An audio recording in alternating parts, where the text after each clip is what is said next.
KF-21 일방적으로 타격 미공군 충격. 미국 언론 한국 너네 진짜 미쳤어. 압도적 미친 크기 내부 무장창 탑재. 공군은 18일 첨단 항공우주 무기체계를 적시 도입해 한국형 삼축체계의 능력을 강화하겠다고 밝혔다. 공군은 이날 오후 충남 계룡대에서 열린 국회 국방위원회 공군본부 국정감사에서 중거리 지대공 미사일 M3 블록 천궁화 장거리 지대공 미사일 L3을 전력화하며 한국형 미사일 방어체계를 확충할 예정이라고 밝혔다. 앞서 정부는 5월 방위사업추진위원회를 열고 천궁화 L3 체계 개발 기본계획을 심의 의결한 바 있다. L3의 최고 요격고도는 기존 L3의 60km를 상회하는 100km 이상으로 확대될 전망이다. 천궁의 최고 요격고도 역시 천궁의 2배 수준인 50km 이상으로 늘어날 것으로 보인다. 정부는 차기 전투기 1차 사업으로 미국 로키드 마틴의 F-35A 40대를 도입한 데 이어오는 2028년까지 F-35A 20대를 추가 도입하기로 결정한 상태다. 한국 형전투기 KF-21 보라매와 관련해선 개발 중인 장거리 공대지 유도탄, 극초음속 공대지 유도탄 등을 활용해 대량 응징보복, CAMPR 능력을 대폭 강화하겠다고 밝혔다. 또 인공지능, AI, 첨단 과학기술을 활용해 KF-21과 무인 전투기가 편대를 이루는 유무인 복합 전투체계를 발전시켜 미래 전장 환경에서 우위를 선점할 계획이라고 소개했다. 이와 함께 공군은 북한의 핵과 대량 살상무기 위협을 비물리적으로 무력화하기 위해 우주 사이버 전자기 등 새로운 영역에서 임무 수행 능력을 발전시키고 있다고 보고했다. 이와 관련 공군은 지난 6월 기존 우주작전대대를 우주작전전대로 확대 창설했다.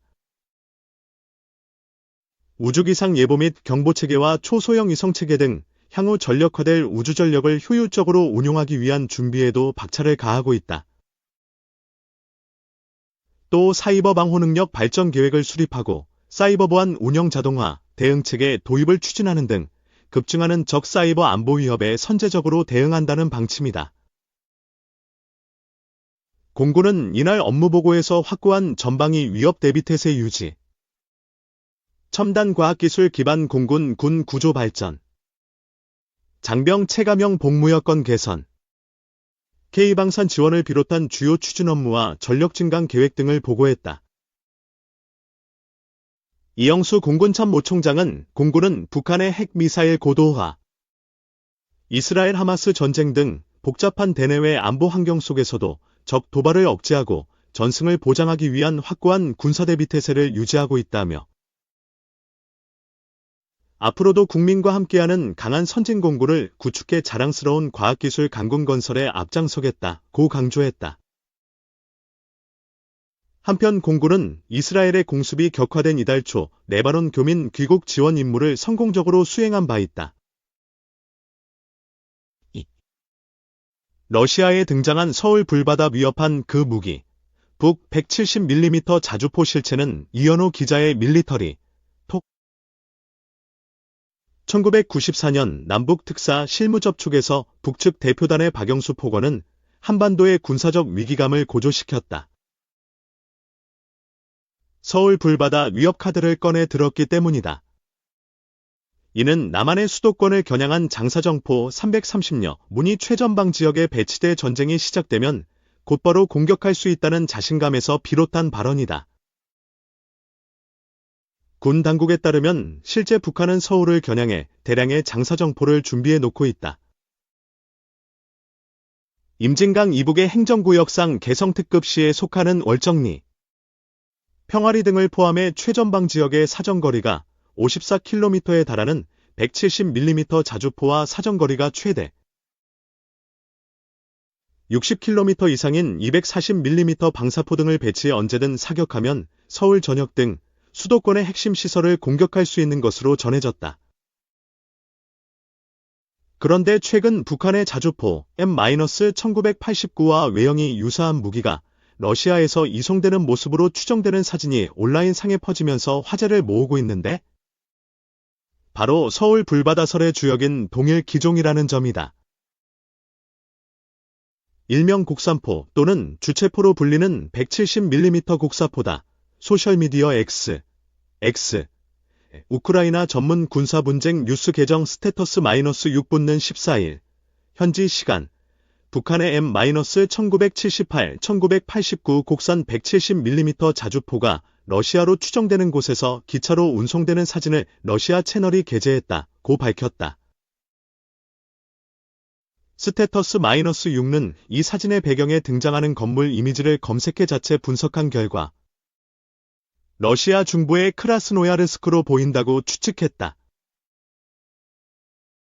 주체포는 북대서양 조약기구 제식명으로 M-1989라고 불리는 기종이다.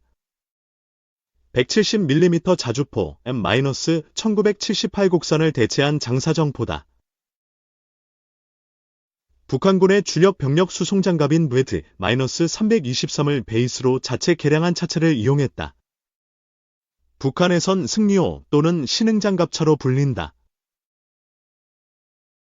공개된 북한 열병식에서 포의 이름이 주체라는 것이 알려진 이후로 주체 자주포 또는 주체포로 불려지고 있다. 수도권 위협을 위해 북한이 독자 개발한 자주포다. 자체 개발을 통해 이후에 러시아의 T-55분의 54나 59식 전차 차체에 170mm 곡사포를 얹어 개량한 것으로 추정되고 있다. 170mm 자주포의 위력은 1980년에 개전한 이란-이라크 전쟁에서 증명됐다.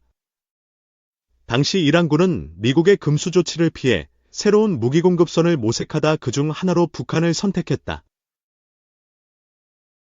북한으로부터 170mm 자주포 곡산 통칭 주체포를 36문 도입해 정식으로 운용하기 시작했다.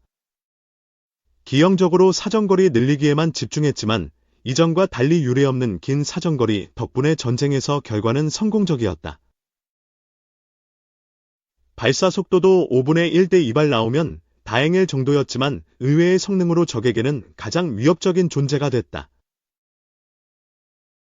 티그리스 강 인근의 국경 지역에서 전선이 고착화된 상황에서 원거리에서 안정적으로 활력 투사가 가능한 곡산포의 장점이 부각되면서 각광을 받았다. 오죽하면 적군인 이라크도 노획한 곡산포를 운용하려고 시도할 정도였다. 이라크는 170mm 포탄의 부족을 다른 소련군 대구경 야포인 180mm S-23을 올렸고 T-55 기반 가교전차 빌지-60을 개조해 직접 만들어 운용하기도 했다. 그 결과 이란과 이라크는 양쪽 모두 북한제 자주포로 무장해 싸우는 특이한 상황이 연출된 바 있다. 북한의 170mm 자주포가 긴 사정거리를 갖고 있지만 군 당국은 우리에게는 큰 위협은 되지 못하는 것으로 평가하고 있다. 가장 큰 이유는 곡산의 사격 준비에 소요되는 시간은 30분이 소요된다는 점이다. 이는 800mm짜리 구스타프 열차포의 장전 시간과 유사하다.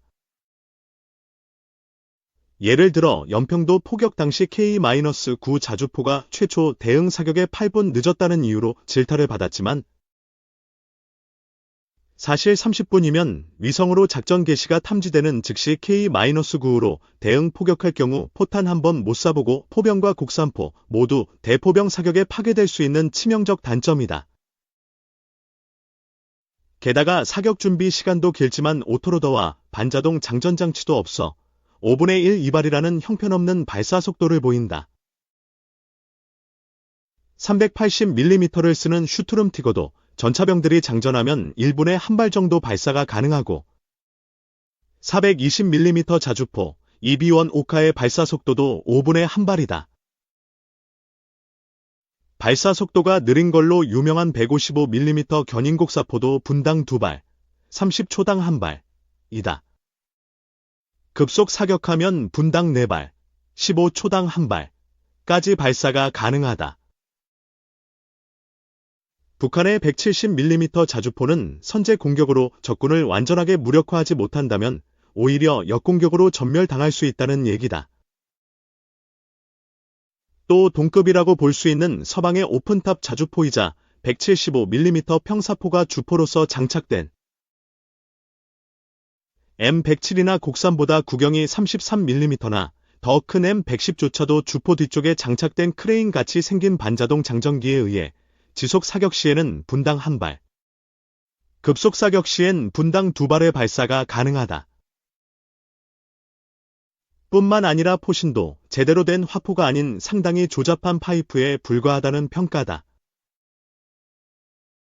곡선은 카피한 소련제 170mm 야포의 포신을 2개 용접해 이어 붙인 T-55나 59식 전차의 차체에 얹은 것으로 무리한 개조의 부작용으로 정확도가 매우 형편없다는 분석이 나온다.